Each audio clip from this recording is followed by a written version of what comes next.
Qytetarët e Elbasanit tashmë do të kenë një qendër të re spitalore ku do t'ju ofrohen disa shërbime.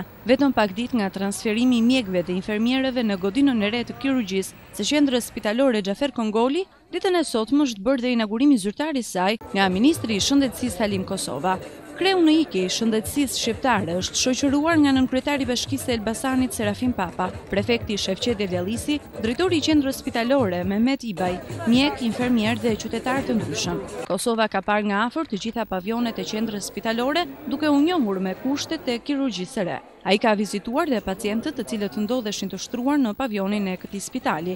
Ata e kanë falenderuar ministrin Kosova për investimin që është bërë në qendrën e re spitalore, si dhe janë shprehur të kënaqur për shërbimin.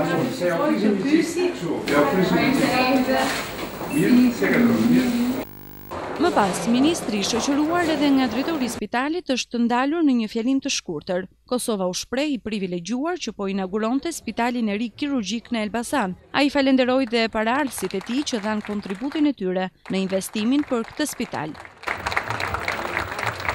E ne vetëm të privilegjuar që arritëm gjithë bashku që të presim shiritin për një nga institucionet më të rëndësishme shëndetësore në vend. Do të ndaj një mendim me ju, të cilin e kam shumë mirë të rënjosur mendjen time që vërtet sektori shëndetësor ka nevojë për investime, vërtet që aparaturat dhe gjithë infrastruktura është e rëndësishme, po të gjithë së bashku jam i sigurt që ndajmë një mendim që mbi të gjitha e rëndësishme është humanizmi.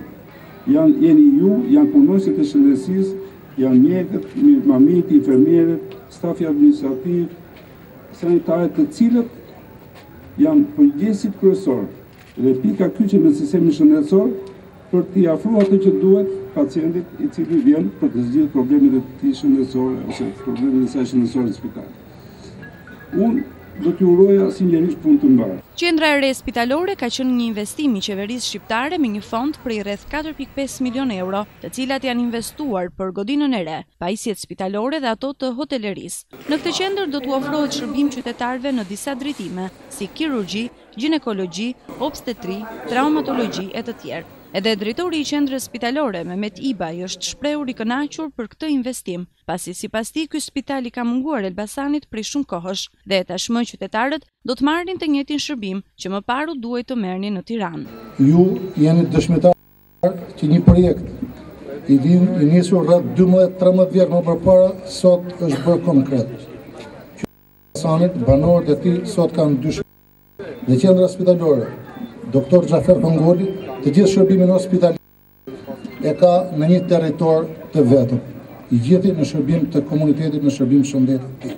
Me një investim nga buxheti i shtetit, në një shifër rreth 4.5 milion euro, i cili përfshin godinën, shërbimin hotelier dhe të gjithë pajisjet që kapin bllokun operator dhe shërbimin e reanimacionit, janë të gjithë aparatura bashkohore dhe në shërbim vetëm qytetarëve. Të nderuar kolegë dhe mjek, ju bëj një thirrje sot. Vendosini të gjithë juve, të gjithë potencialin dhe kapacitetin juaj profesional në shërbim vetëm të një gjëje, në shërbim vetëm të shëndetit, të punonjës të banorëve të qytetit të Elbasanit, vetëm në shërbim qytetarëve. Godina e re e qendrës spitalore Xhafer Kongoli është e pajisur me salla moderne dhe pajisje laboratorike bashkohore. Kjo qendër e re do të ketë në dispozicion të pacientëve të saj rreth 120 shtretër.